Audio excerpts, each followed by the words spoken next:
Malam turun terlalu cepat di sepanjang jalanan berliku Alas Roban. Hutan itu sudah lama dikenal sebagai jalur angker di pesisir utara Batang. Truk-truk besar sering melintas dengan lampu temaram, namun tak sedikit sopir yang memilih berhenti sebelum memasuki kawasan itu saat langit mulai gelap. Agus menggenggam setir mobilnya erat-erat. Ia bukan orang yang mudah percaya pada cerita mistis, tetapi malam itu udara terasa berbeda, lebih dingin, lebih pekat.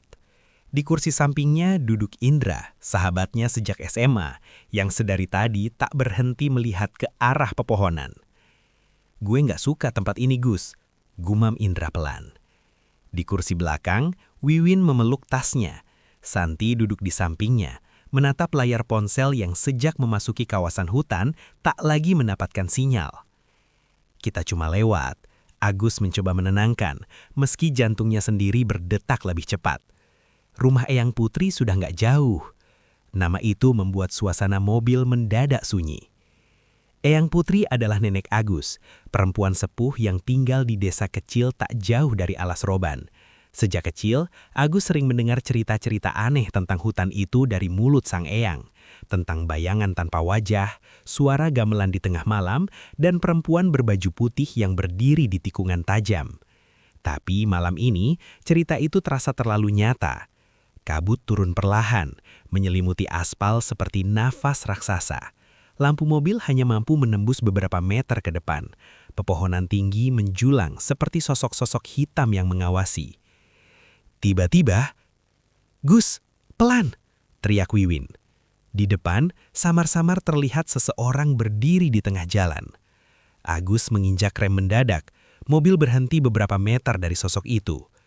Seorang perempuan tua, membelakangi mereka. Rambutnya panjang terurai, pakaiannya seperti kebaya lusuh berwarna kelabu. Ia berdiri diam, tak bergerak sedikit pun. "Kenapa dia berdiri di tengah jalan?" bisik Santi dengan suara gemetar. Indra membuka sedikit jendela dan memanggil, "Mbah, minggir Mbah." Tak ada jawaban. Agus menelan ludah. "Gue turun aja, siapa tahu dia butuh bantuan." "Jangan!" Wiwin spontan menarik lengannya. "Kata orang, kalau ketemu sesuatu di Alas Roban, jangan pernah turun." Seolah mendengar percakapan mereka, sosok perempuan itu perlahan memutar kepalanya. Tapi tubuhnya tetap menghadap ke depan. Kepalanya berputar terlalu jauh, terlalu tidak wajar. Wajahnya kosong, hitam seperti lubang tanpa dasar. Santi menjerit, Indra langsung menutup jendela. Agus refleks menginjak gas, mobil melesat menembus kabut. Di kaca spion, sosok itu tak lagi berdiri di jalan. Ia berlari di belakang mobil. Cepat, terlalu cepat untuk manusia seusianya. "Dia ngejar!" teriak Indra. Agus tak berani melihat lagi. Ia hanya fokus pada jalan berkelok yang terasa semakin sempit. Tiba-tiba, suara tawa melengking memenuhi udara. Bukan dari luar, dari dalam mobil. Wiwin menutup telinganya.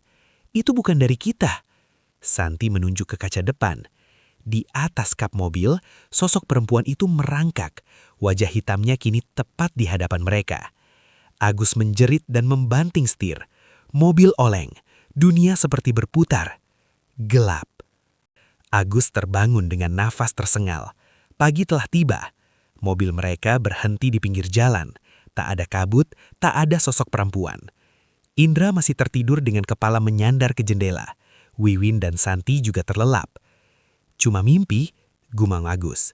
Tapi ketika ia keluar dari mobil dan melihat kap depan, terlihat bekas tangan hitam, panjang, seperti arang yang menggores cat mobil.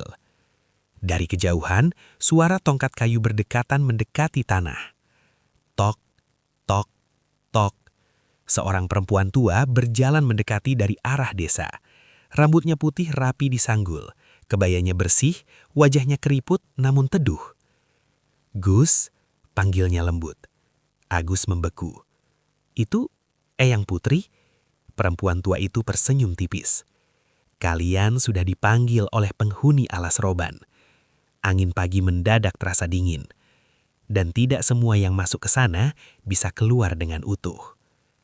Kabut tipis turun perlahan meski matahari sudah tinggi. Di balik pepohonan alas roban, sesuatu bergerak, mengawasi. Rumah kayu milik Eyang Putri berdiri tak jauh dari bibir hutan alas roban. Dari terasnya, pepohonan tinggi terlihat seperti pagar raksasa yang membatasi dunia manusia dan sesuatu yang lain. Agus masih memikirkan bekas tangan hitam di kap mobil mereka. Bekas itu tak hilang meski sudah ia usap berkali-kali. Indra bahkan mencoba menyiramnya dengan air mineral, tapi noda itu tetap ada, seolah menyatu dengan cat. "Kalian tadi malam melihatnya juga kan?"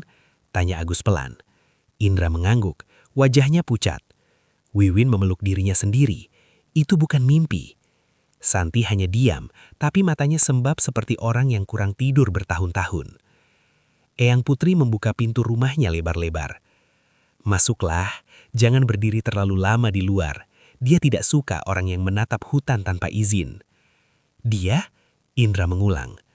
Eyang Putri tak langsung menjawab. Tongkat kayunya diketukkan 3 kali ke lantai kayu sebelum ia berkata pelan. "Penunggu jalan. Sudah lama dia di sana, bahkan sebelum jalan beraspal dibuat." Suasana dalam rumah terasa hangat, tetapi anehnya tak pernah benar-benar sunyi. Selalu ada suara kecil, seperti langkah kaki di loteng atau bisikan halus yang tak jelas sumbernya. Wiwin menoleh ke arah langit-langit. "Yang di atas itu siapa, Yang?" Eyang Putri tersenyum tipis. "Rumah ini tidak pernah kosong." Jawaban itu membuat tengkuk Santi meremang. Malam datang lebih cepat dari biasanya. Listrik di desa sering padam jika angin dari laut berembus kencang. Malam itu, tepat setelah azan maghrib, seluruh rumah tenggelam dalam gelap. Hanya lampu minyak di ruang tengah yang menyala. Agus duduk berhadapan dengan Eyang Putri. "Yang, tadi pagi Eyang bilang kami dipanggil." Eyang mengangguk pelan. "Tidak semua orang bisa melihatnya, tapi kalian melihat. Itu berarti ada yang terbuka." "Apa yang terbuka?" "Pintu." Angin berembus tiba-tiba. Lampu minyak bergoyang. Santi menoleh ke arah jendela. Di luar, pepohonan alas roban bergoyang keras, padahal sebelumnya udara sangat tenang. "Penunggu itu bukan satu, tapi dia yang tadi kalian lihat. Dia penjaga gerbang." "Gerbang kemana?" "Gerbang kemana?" Eyang menatap lurus ke arah Agus, ke tempat yang tidak seharusnya disentuh manusia. Tiba-tiba terdengar suara ketukan di pintu depan. Tok, tok, tok. Semua terdiam. "Siapa malam-malam begini?" bisik Indra. Ketukan itu terdengar lagi, lebih pelan, lebih panjang.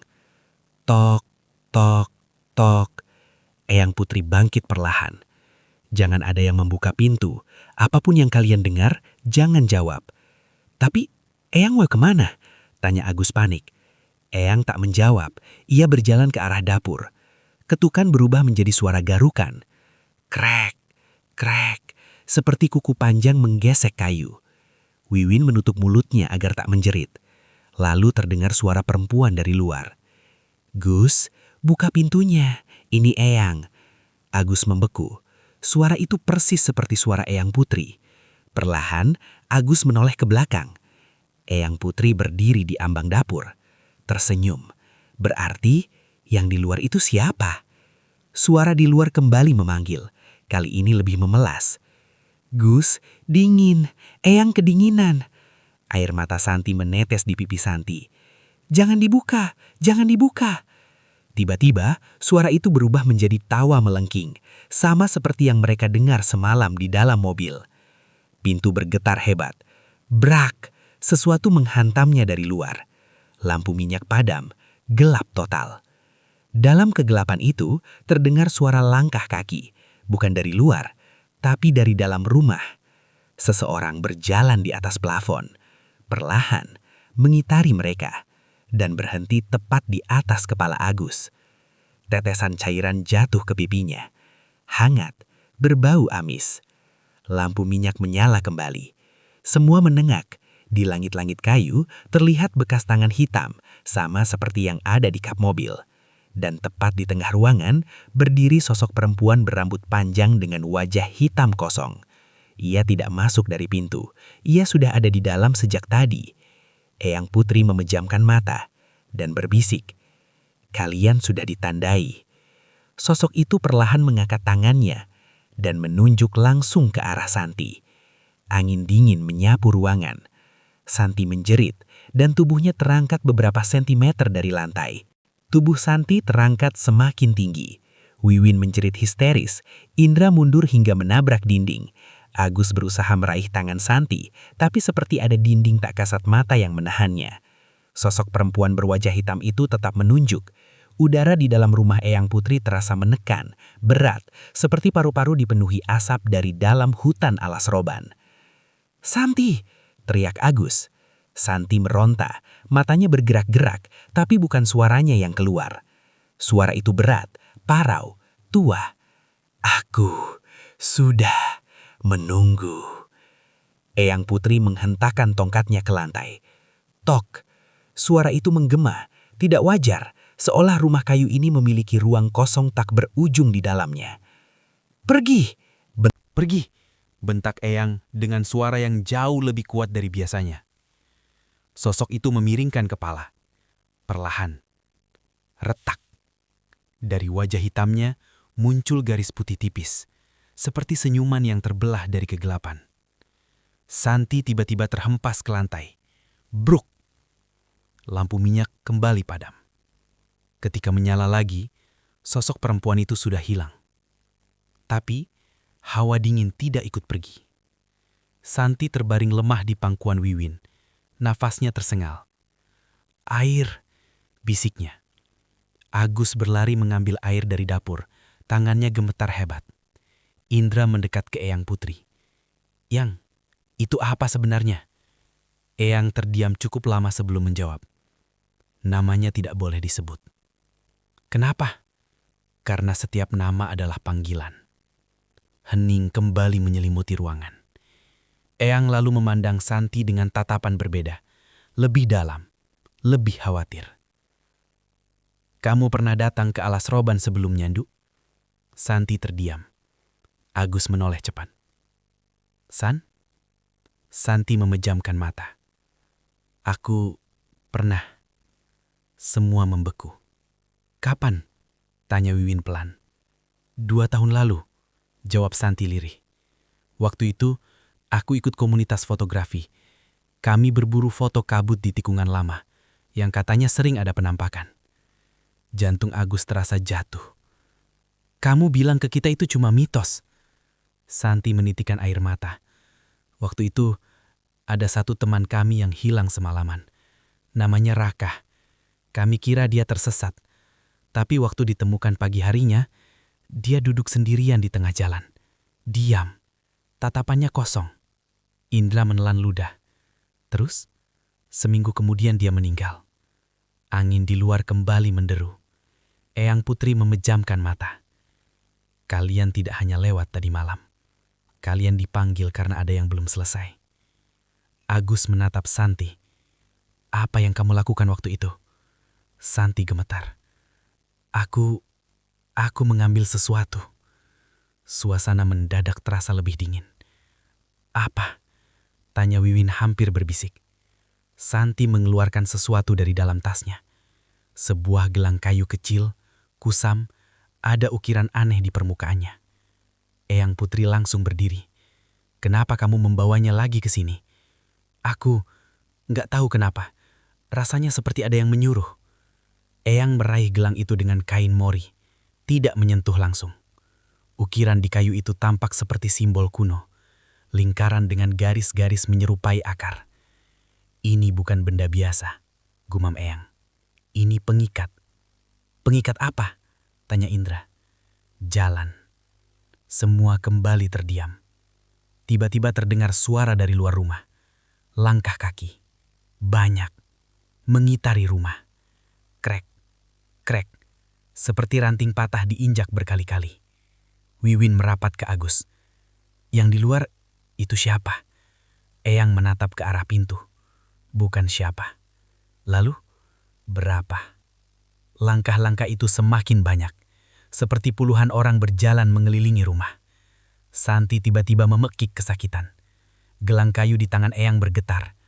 Ukirannya memerah, seperti membara dari dalam. Dari luar, terdengar suara serempak, bisikan panjang yang menyatu menjadi satu kalimat. "Kembalikan." Dinding rumah bergetar. Tok, tok, tok. Ketukan datang dari semua sisi. Atas, bawah, samping. Seolah rumah ini berada di tengah kerumunan tak terlihat. Agus menggenggam tangan Indra. Yang, apa yang mereka mau? Eyang Putri menatap tajam ke arah hutan gelap di luar jendela. Mereka mau apa yang diambil. Lampu minak tiba-tiba pecah. Gelap kembali menyelimuti. Dalam kegelapan itu, terdengar satu suara berbeda dari yang lain. Lebih dekat, lebih jelas. Berbisik tepat di telinga Agus.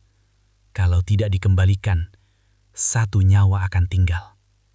Dan di luar sana, dari arah alas roban, terdengar suara gamelan samar mengalun di tengah malam.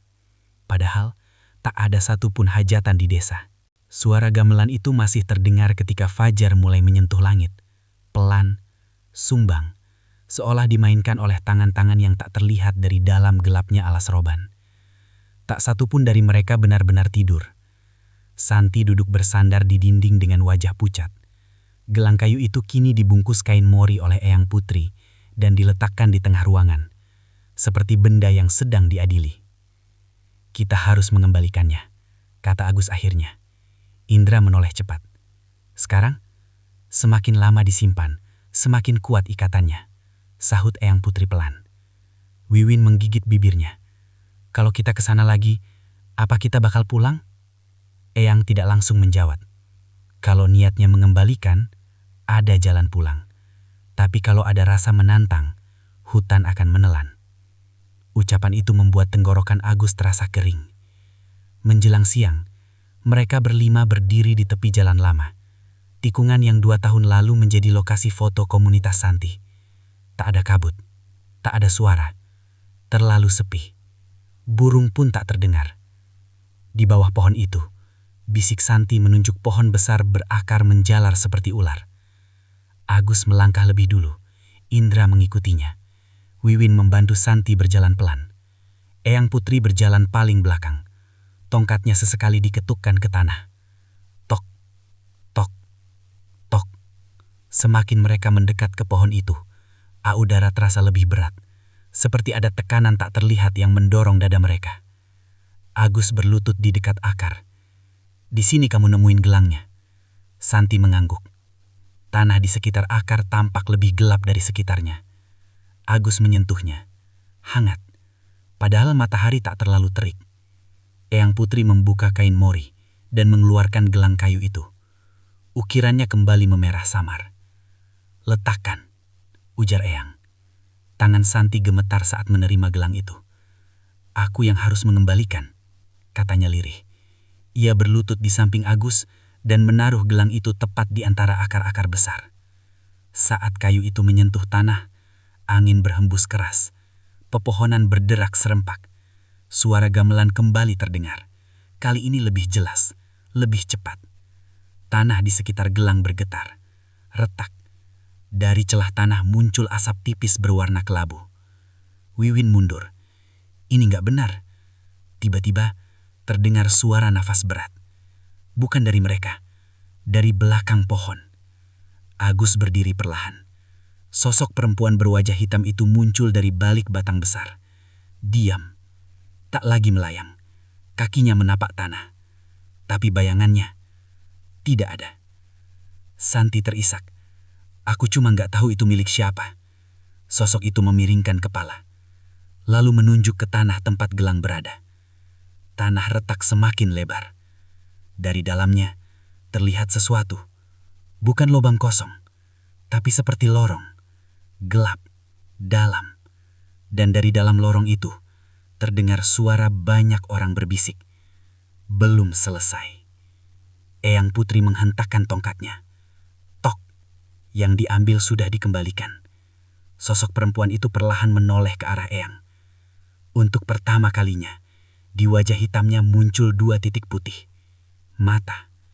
Ia membuka mulutnya, dan dari dalam kegelapan wajahnya terdengar banyak suara bertumpuk. Satu pernah tinggal. Jantung Agus berdegup keras. Santi mencengkram lengannya. Raka.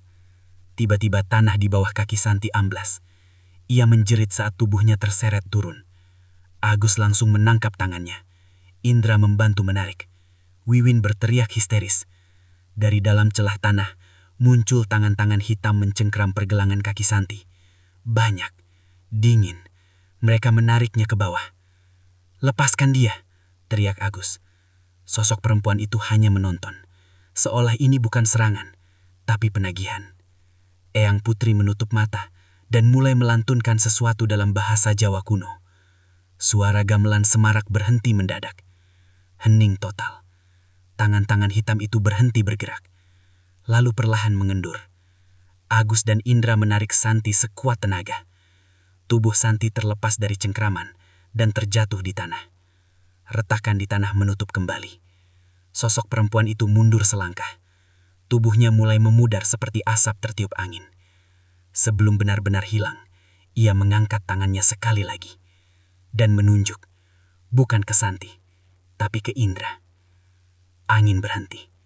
Hutan kembali sunyi. Tak ada kabut, tak ada gamelan.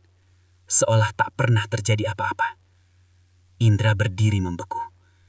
"Kenapa? Dia nunjuk gue." Eyang Putri menatapnya lama. Wajahnya kali ini tak lagi tenang. Karena yang dikembalikan bukan satu-satunya yang diambil. Semua menoleh ke Indra. Jantung Agus terasa mendenggelam. "Indra," bisiknya pelan. "Waktu 2 tahun lalu, kamu ikut kan?" Indra tak menjawab. Matanya kosong. Dan di pergelangan tangannya, muncul garis hitam tipis melingkar. Seperti bekas gelang yang tak pernah terlihat sebelumnya. Tak ada yang berani berbicara dalam perjalanan pulang dari tikungan itu. Hutan alas roban kembali tampak biasa. Terlalu biasa. Seolah apa yang baru saja terjadi hanyalah halusinasi bersama. Tapi, garis hitam di pergelangan tangan Indra nyata. Semakin jelas, semakin pekat. Sesampainya di rumah, Eyang Putri langsung menyuruh Indra duduk di tengah ruangan. "Ulurkan tanganmu." Indra menurut tanpa banyak protes. Wajahnya pucat, nafasnya tidak teratur. Agus berdiri di sampingnya. "Ra, lo pernah ambil sesuatu juga?" Indra diam. Eyang memegang pergelangan tangan Indra tanpa menyentuh langsung kulitnya. Ia menggunakan kain putih seperti saat memegang gelang kayu tadi. Garis hitam itu tampak seperti urat yang menonjol, tetapi warnanya terlalu gelap, seolah tinta yang meresap dari dalam. "Ini bukan bekas benda," gumam Eyang. "Lalu?" tanya Wiwin pelan. "Ini tanda perjanjian." Semua membeku. Santi menutup mulutnya. "Perjanjian apa?" Eyang mengangkat wajahnya dan menatap Indra tajam. "Katakan yang sebenarnya." Hening panjang. Lalu Indra tertawa kecil. Bukan tawa lega, bukan tawa gugup, tapi tawa yang terasa asing. "Aku cuma pengen buktiin kalau itu semua nggak nyata," katanya pelan. Agus menatapnya tak percaya. "Maksud lo?" Indra menunduk. "Waktu Raka hilang, aku yang terakhir lihat dia." Suasana seketika membeku. "Apa yang lo lakuin?" Suara Agus bergetar. Indra menelan ludah. "Dia bilang ada suara yang manggil namanya dari dalam hutan. Aku pikir dia cuma bercanda, tapi dia jalan masuk sendirian." "Kamu ikut?" tanya Santi lirih. Indra mengangguk pelan. "Kita sampai ke pohon besar itu. Dia nemuin gelang kayu yang kamu ambil. Tapi sebelum dia sempat sentuh, suara Indra mulai melemah. Ada yang berdiri di belakangnya. Semua merinding." "Perempuan itu?" tanya Wiwin. Indra menggeleng perlahan. "Bukan." Nafas mereka tercekak. "Yang ini lebih tinggi, lebih gelap, dan dia nggak punya bentuk tetap, kayak bayangan yang berdiri sendiri." Angin tiba-tiba menyelinap masuk melalui celah jendela. Lampu minyak bergetar. "Dia ngomong ke Raka?" tanya Agus. Indra memejamkan mata. "Enggak, dia ngomong ke aku." Jantung Agus seperti berhenti berdetak. "Dia bilang kalau aku mau bukti, dia bisa kasih." "Bukti apa?" Suara Santi hampir tak terdengar. "Bahwa dunia itu lebih besar dari yang kita lihat." Hening. Eyang Putri memejamkan mata. "Dan kamu setuju?" katanya pelan. Indra membuka matanya. Tatapannya berbeda. Kosong. "Aku cuma bilang kalau berani, tunjukin." Tiba-tiba garis hitam di pergelangan tangannya bergerak, seperti hidup, merambat naik perlahan menuju lengannya. Wiwin menjerit kecil. Agus mundur selangkah. "Apa yang lo lakuin sama Raka?" teriak Agus. Indra menggigit bibirnya. Dia ditarik, tapi bukan cuma dia. Semua membeku. "Maksud lo apa?" Indra menatap Agus. Ada yang harus tinggal, tapi dia nggak mau cuma satu. Suara itu, bukan suara Indra, bukan dari luar, tapi dari segala arah. Angin berputar di dalam ruangan, tirai beterbangan meski jendela tertutup. Indra menjerit kesakitan dan terjatuh dari kursi. Tubuhnya kejang. Garis hitam itu kini mencapai bahunya. Santi menangis. "Eyang, tolong dia." Eyang mengambil mangkuk berisi air dan mulai membacakan doa dengan suara rendah tapi tegas. Air di dalam mangkuk bergetar, lalu berubah keruh, seperti tercampur abu. Indra menatap ke arah pintu. Dia datang. Pintu rumah berderik terbuka sendiri. Perlahan, di ambang pintu, kabut tipis mulai masuk ke dalam rumah. Padahal hari masih sore. Dari balik kabut itu, terlihat bayangan tinggi, tidak berbentuk jelas, tapi berdiri, mengisi seluruh cahaya. Agus membeku. Itu bukan sosok perempuan yang tadi. Ini yang lain, yang lebih besar, lebih tua. Bayangan itu tidak melangkah masuk. Dia hanya berdiri, dan garis hitam di tubuh Indra berhenti merambat, seolah menunggu perintah. Suara itu kembali terdengar. Bukan dari Indra, bukan dari luar, tapi dari segala arah. Janji belum lunas. Lantai rumah bergetar halus. Eyang Putri menatap lurus ke bayangan di pintu. 2 sudah kembali, 1 sudah pergi. Apalagi yang kau tuntut? Kabut bergerak pelan. Bayangan itu mengangkat sesuatu. Bukan tangan, bukan kaki, tapi semacam ujung gelap yang memanjang seperti akar, dan menunjuk ke arah Agus. Darah Agus terasa membeku. "Aku?" bisiknya. Suara itu berbisik panjang. "Keturunan." Eyang Putri menegang. Agus menoleh perlahan ke arah Eyang. "Keturunan apa, Eyang?" Wajah Eyang kali ini benar-benar pucat. "Kita tidak hanya tinggal di dekat alas roban, Agus. Kita bagian dari perjanjian lama." Kabut semakin masuk. Bayangan itu selangkah lebih dekat, dan garis hitam di tubuh Indra mulai merambat lagi. Kabut terus merayap masuk ke dalam rumah, menyentuh lantai kayu seperti air yang tumpah perlahan. Bayangan tinggi itu masih berdiri di ambang pintu, memenuhi seluruh cahaya. Garis hitam di leher Indra berhenti tepat di bawah dagunya. Sedikit lagi, mencapai wajahnya. Agus menatap Eyang dengan nafas memburu. "Perjanjian apa, Eyang?" Eyang memejamkan mata sejenak, seolah memutuskan sesuatu yang berat. "Leluhur kita pernah meminta perlindungan." "Perlindungan dari apa?" Eyang menatap ke arah hutan alas roban yang tampak kelabu dari balik kabut. "Dari mereka." Suara dari segala arah kembali terdengar. Janji, darah, keturunan.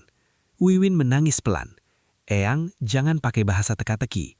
Eyang akhirnya berbicara dengan suara rendah, namun jelas. "Dulu sebelum jalan ini ramai, desa kita hampir hilang. Banyak orang masuk hutan dan tak kembali. Leluhur kita memohon agar desa dilindungi. Sebagai gantinya, setiap garis keturunan pertama akan terikat pada penjaga." Agus membeku. "Garis keturunan pertama?" Eyang menatapnya. "Kamu, Agus." Jantung Agus seperti ditarik dari dalam dadanya. "Ayahmu anak pertama. Kamu juga." Suara bayangan itu menguat. "Waktunya." Indra tiba-tiba menjerit. Tubuhnya terangkat beberapa senti dari lantai, sama seperti Santi sebelumnya.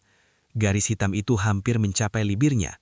Agus refleks berdiri di depan Indra. "Ambil gue, lepasin dia." Semua terdiam. Bayangan di pintu tidak bergerak, tapi kabut berputar lebih cepat. "Gus, jangan!" teriak Santi. Eyang menghentakkan tongkatnya keras. "Tok, jangan sembarang bicara," bentaknya pada Agus. Agus gemetar, tapi Indra bakal mati.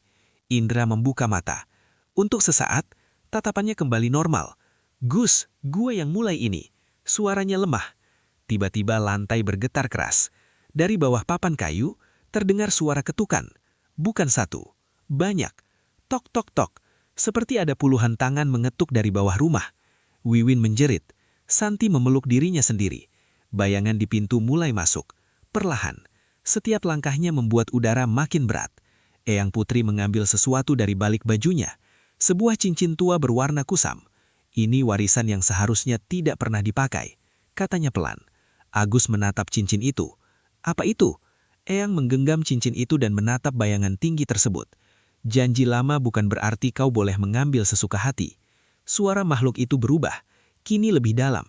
Darah pertama, belum dibayar. Eyang Putri menoleh ke Agus. Dengarkan baik-baik.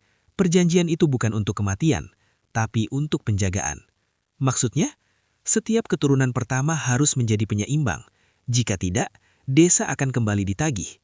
Agus mencoba memahami. Jadi bukan dikorbankan, bukan mati, tapi terikat. Mendengar itu, bayangan tiba-tiba memanjang. Akar-akar gelap menjulur ke arah Agus. Wiwin menjerit. Agus tak sempat bergerak. Salah satu akar bayangan itu melilit pergelangan tangannya. Dingin, menyengat. Dalam sekejap, Agus melihat sesuatu. Dia berdiri di tengah hutan malam, sendirian. Di sekelilingnya, puluhan sosok tanpa wajah berdiri diam.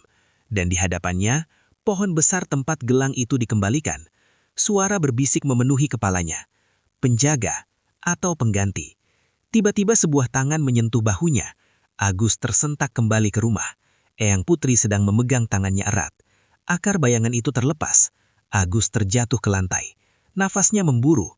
Bayangan tinggi itu tidak bergerak. Indra jatuh terhempas. Garis hitam di tubuhnya berhenti tepat di bawah bibirnya. Tidak naik lagi. Tidak turun. Seperti jeda. Suara itu bergema sekali lagi. 3 malam. Kabut mulai menipis. Bayangan itu mundur perlahan menuju pintu. Sebelum bulan gelap. Dan dalam sekejap, semua menghilang. Pintu tertutup sendiri. Rumah kembali sunyi. Hanya suara nafas mereka yang terdengar. Agus masih terduduk di lantai. Tangannya terasa kebas. 3 malam. Gumamnya. Eyang Putri menatap hutan dengan wajah serius. Dalam 3 malam, kita harus memutuskan. Memutuskan apa, Wiwin? Eyang menoleh ke arah Agus. Apakah kamu akan menjadi penjaga? Eyang lalu melirik ke Indra. Atau membiarkan satu nyawa dibawa sebagai pengganti. Angin di luar kembali berembus. Dan untuk pertama kalinya, dari kejauhan, terdengar suara pohon besar di alas roban seperti berderit panjang. Seolah sesuatu sedang bangun. Langit di atas alas roban tampak lebih gelap dari biasanya. Padahal bulan masih ada. Tapi cahayanya redup, seperti tertutup lapisan tipis bayangan. 3 malam sebelum bulan gelap, gumam Agus pelan. Itu berarti mereka hanya punya waktu sampai malam tanpa bulan. Malam ketika langit benar-benar hitam. Indra terbaring lemah di kamar depan. Garis hitam di tubuhnya tidak lagi merambat, tetapi juga tidak menghilang. Berhenti tepat di bawah bibirnya, seperti batas antara hidup dan sesuatu yang lain.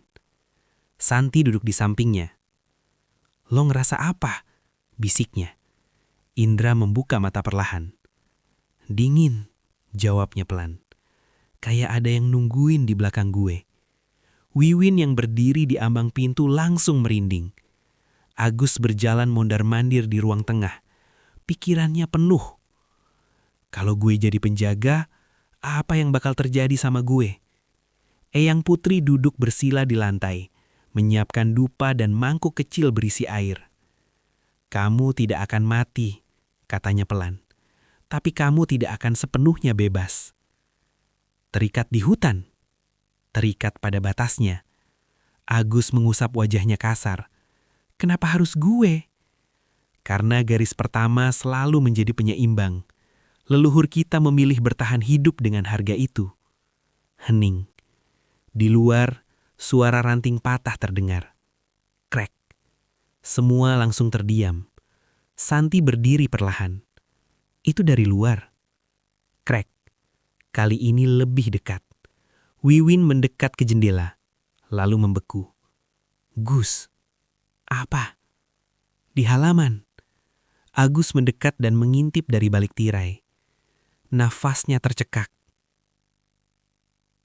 Di halaman rumah, berdiri beberapa sosok hitam. Bukan 1, bukan 2, banyak. Diam, menghadap ke rumah. Wajah mereka tidak terlihat. Tubuh mereka samar, seperti bayangan yang berdiri sendiri. Jangan tatap terlalu lama, Suara Eyang tiba-tiba tegas. Agus langsung menjauh dari jendela. Kenapa mereka cuma berdiri? Karena malam ini mereka menghitung. Menghitung apa? Eyang menatapnya. Keputusanmu. Tiba-tiba terdengar suara dari kamar Indra. Benda jatuh. Brak. Santi menjerit. Agus berlari masuk. Indra duduk di lantai. Tapi bukan dia yang membuat suara. Di dinding kamar ada tulisan. Hitam, seperti dicoret arang basah. 3 garis panjang. I. Wiwin menutup mulutnya. Malam pertama, bisik Eyang yang kini berdiri di belakang mereka. Indra memegang kepalanya. Gue denger mereka. Apa? Tanya Agus cepat. Mereka bilang kalau bukan lo yang datang ke pohon itu malam terakhir, gue yang bakal ditarik. Sunyi. Agus merasa dadanya sesak. Kalau gue datang sendirian? Eyang menggeleng. Tidak pernah sendirian. Penjaga tidak dipilih dengan datang, tapi dengan menerima. Di luar, sosok-sosok hitam itu mulai bergerak. Pelan. Mengelilingi rumah. Langkah mereka tidak terdengar, tapi bayangan mereka terlihat lewat celah dinding. Lampu minyak mulai meredup. Angin berhembus dari segala arah meski semua jendela tertutup. Santi tiba-tiba menunjuk ke sudut ruangan. Di situ, di sudut ruangan, bayangan lebih gelap dari yang lain menggumpal. Perlahan membentuk sosok perempuan berwajah hitam yang dulu muncul di jalan. Dia tidak menyerang, tidak melayang, hanya berdiri dan menatap Agus. Perlahan dia mengangkat tangannya, menunjuk ke arah hutan, lalu ke arah dada Agus. Pesannya jelas. Datang, sendiri. Agus menelan ludah. Kalau gue nolak? Sosok itu memiringkan kepala, lalu menoleh ke Indra. Garis hitam di leher Indra bergerak sedikit, naik 1 senti. Santi menangis. Jangan. Eyang melangkah maju, berdiri di antara Agus dan sosok itu. Malam ini belum waktunya, ucapnya tegas. Sosok perempuan itu perlahan memudar. Namun sebelum hilang sepenuhnya, suara bisikan terdengar jelas di telinga Agus. Penjaga atau pengganti. Lampu minyak padam. Saat menyala kembali, sudut ruangan kosong. Di dinding, 3 garis hitam kini berubah menjadi 2. I. Malam pertama telah lewat. Agus berdiri membeku. Masih ada 2 malam lagi. Dan di luar sana, di tengah gelapnya alas roban, sesuatu sedang menunggu jawabannya. Pagi datang tanpa cahaya hangat. Langit di atas alas roban tampak pucat, seperti tertutup lapisan debu tipis. Burung-burung tak terdengar. Desa terasa lebih lengang dari biasanya. Di dinding kamar Indra, 2 garis hitam masih terlihat jelas. I. Garis itu tak bisa dihapus. Agus sudah mencoba menggosoknya dengan kain basah, bahkan mengeriknya telan dengan pisau dapur. Hasilnya nihil. Bukan cat, gumamnya. Kayak bayangan yang nempel. Indra duduk di ranjang dengan tubuh lebih lemah dari kemarin. Garis hitam di lehernya kini terasa lebih tebal, seperti urat yang menonjol dari dalam kulit. Semalam gue mimpi, katanya lirih. Santi yang duduk di sampingnya langsung menoleh. Apa? Gue berdiri di tikungan pohon besar itu, tapi gak ada lo semua. Cuma gue dan banyak orang berdiri melingkar. Wiwin merinding. Orang. Indra menggeleng pelan. Bukan orang, tapi bentuknya kayak orang. Mereka gak punya wajah, cuma lubang gelap. Agus terdiam. Terus? Tanyanya pelan. Mereka gak ngapa-ngapain, cuma bilang 1 kalimat. Indra menatap Agus. Yang ditawar sudah dekat. Jantung Agus berdetak lebih keras. Siang menjelang, Eyang Putri memanggil Agus ke ruang tengah. Kamu harus tahu semuanya sebelum malam kedua. Agus duduk bersila di depan Eyang. Perjanjian leluhur itu dibuat bukan dengan makhluk kecil seperti yang kalian lihat. Penjaga yang sebenarnya lebih tua dari hutan ini. Yang bayangan tinggi itu. Eyang mengangguk. Dia bukan setan biasa. Dia penjaga batas antara yang hidup dan yang tersesat. Agus mengkerutkan kening. Tersesat. Kata Eyang. Arwah yang tidak menemukan jalan. Hutan ini bukan sekedar pohon dan tanah. Ia menyimpan pintu. Agus teringat lorong gelap yang sempat terbuka di bawah pohon besar. Kalau gue jadi penjaga, apa yang bakal terjadi sama gue? Kamu akan menjadi pengikat, tidak membiarkan yang tersesat keluar dan yang hidup masuk terlalu dalam. Agus terdiam lama. Kalau gue nolak, Eyang menatapnya dalam. Indra akan menjadi pengganti. Suara itu seperti palu menghantam dadanya. Menjelang sore, angin kembali berubah. Kali ini bawa suara. Pelan, seperti seseorang memanggil dari kejauhan. Agus. Agus yang tadi sedang berdiri di teras langsung menoleh. Tak ada siapa-siapa. Hanya pepohonan rapat dan jalan lengang. Agus. Lebih jelas. Dari arah hutan. Wiwin keluar dari dalam rumah. Lo dengar? Agus mengangguk. Santi memucat. Jangan dijawab. Suara-suara itu makin dekat. Kini terdengar tepat di belakang rumah. Langkah kaki pelan mengelilingi dinding. Krek. Krek. Agus merasakan sesuatu di bahunya. Dingin. Dia menoleh cepat.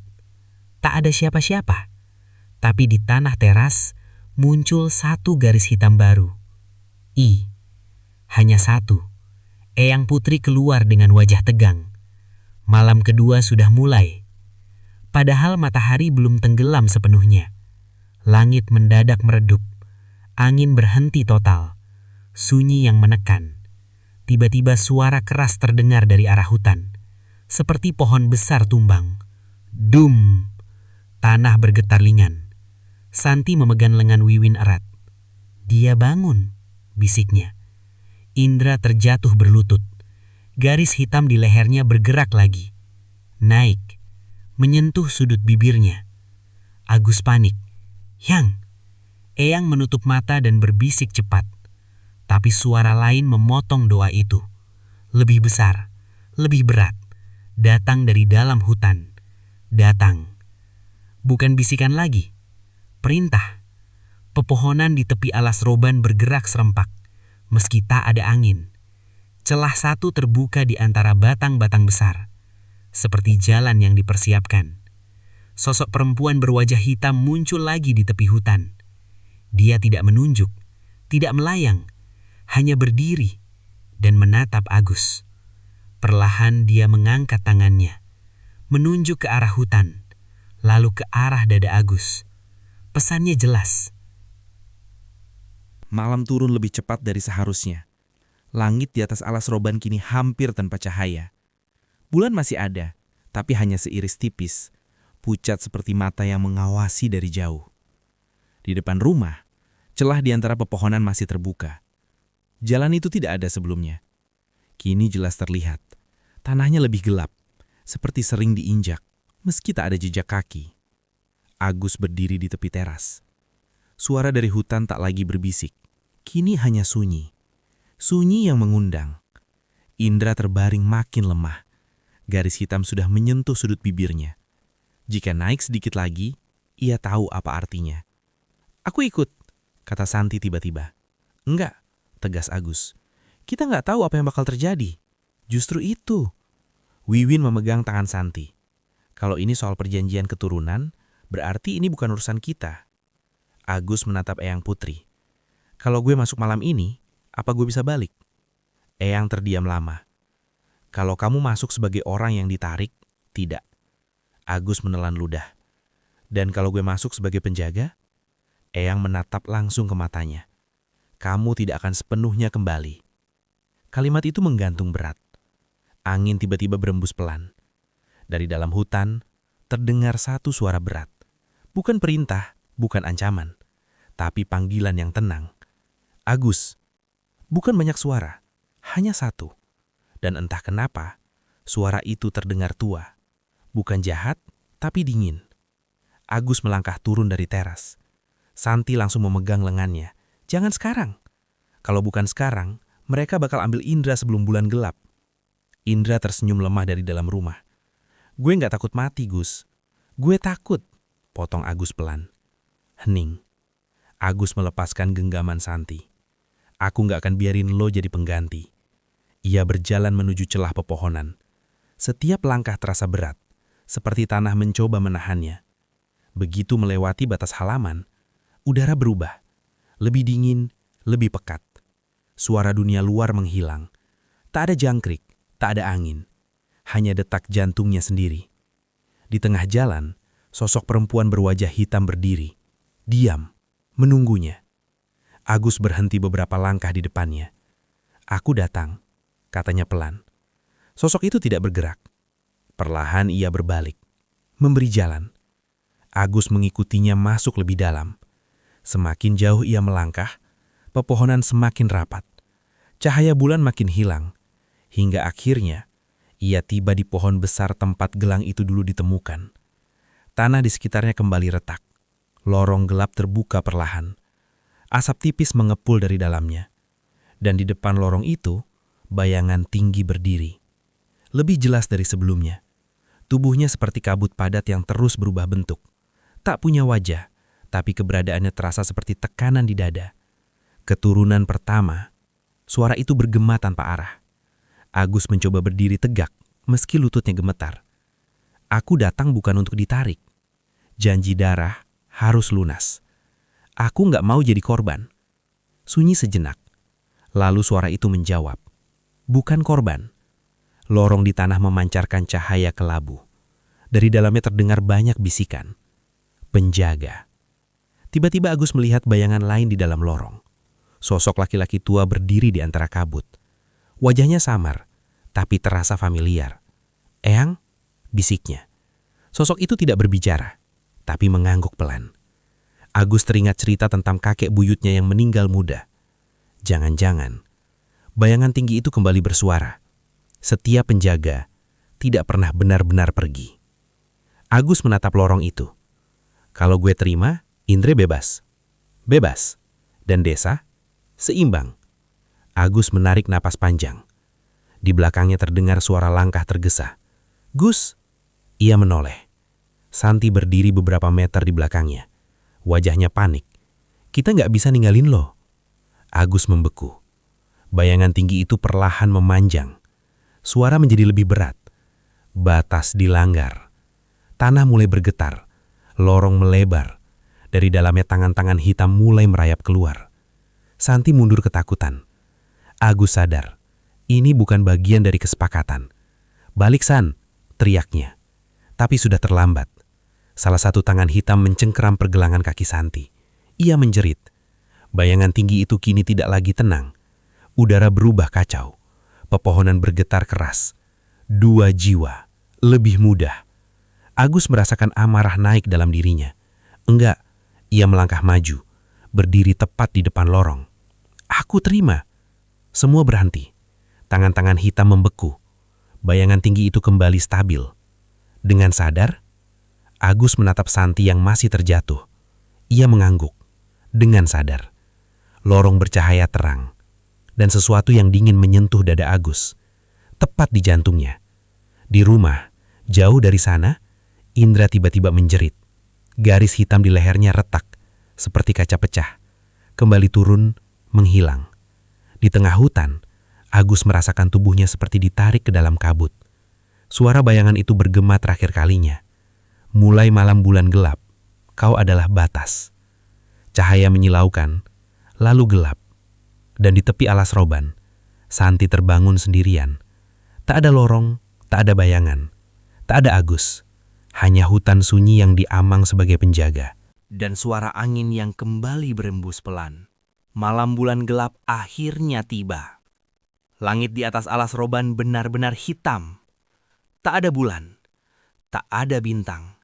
Hanya bentangan kosong yang terasa lebih dalam dari biasanya. Santi terbangun di tepi hutan malam sebelumnya dengan tubuh gemetar dan hati kosong. Agus menghilang. Tak ada jejak, tak ada tanda. Seolah hutan menelannya tanpa suara. Di rumah, Indra tersadar dengan nafas terengah. Garis hitam di lehernya sudah hilang sepenuhnya. Kulitnya kembali normal. Ia duduk perlahan, kebingungan. "Gus?"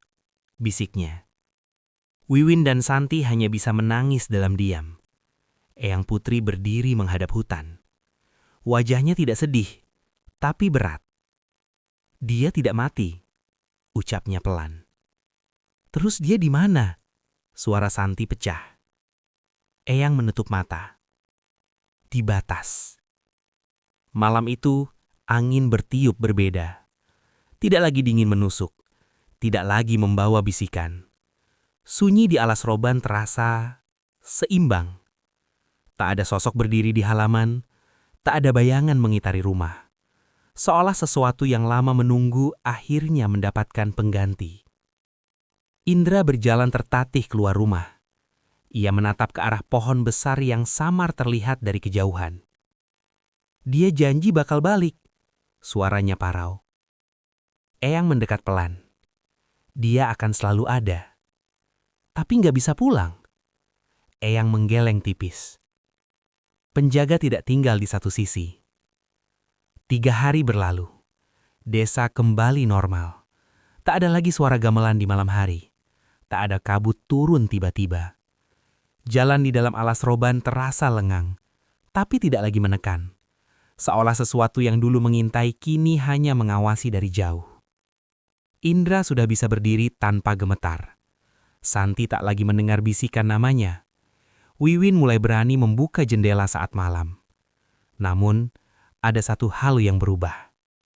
Setiap kali malam benar-benar sunyi, terkadang terdengar langkah kaki pelan di luar rumah. Bukan mengitari, bukan mengancam, hanya berjalan, seperti patroli. Tok, tok, tok. Suara yang familiar. Suara yang dulu milik Eyang Putri saat mengetukkan tongkatnya. Suatu malam, Santi memberanikan diri berdiri di teras. Langit gelap tanpa bulan. Hutan terlihat seperti dinding hitam raksasa. "Gus," bisiknya pelan. Angin berembus lembut. Dan untuk sesaat, di antara pepohonan, terlihat siluet seseorang berdiri. Tidak menyeramkan, tidak mengancam. Hanya sosok laki-laki muda yang berdiri tegak menghadap hutan. Menjaga. Santi menahan nafas. Siluet itu tidak menoleh. Tapi ia tahu. Ia tahu itu Agus. Perlahan, sosok itu memudar bersama gelapnya pepohonan. Eyang Putri berdiri di belakang Santi. Penjaga pertama selalu terasa paling berat. Katanya pelan. "Berarti nanti akan ada lagi?" Tanya Santi lirih. Eyang menutup mata. Selama manusia masih takut pada gelap, batas akan selalu ada. Malam bulan gelap berlalu tanpa gangguan. Tak ada yang ditarik, tak ada yang menjerit. Hutan kembali menjadi hutan. Namun kini, ia dijaga. Dan di setiap tikungan sunyi alas roban, ketika kabut turun tipis dan angin berhenti berembus, ada satu sosok berdiri dalam diam. Bukan untuk menakut-nakuti, tapi untuk memastikan yang hidup tetap di jalannya dan yang tersesat tidak keluar dari batasnya.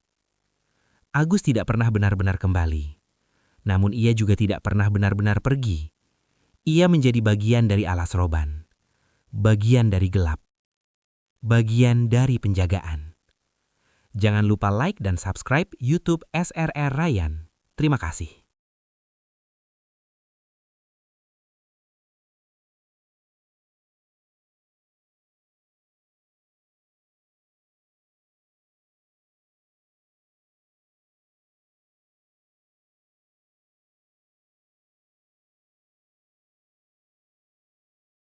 Beri dukungan. Bantu like, subscribe.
Silakan komen mau dibuatkan. Cerita horor apa lagi? Kami siap buatkan.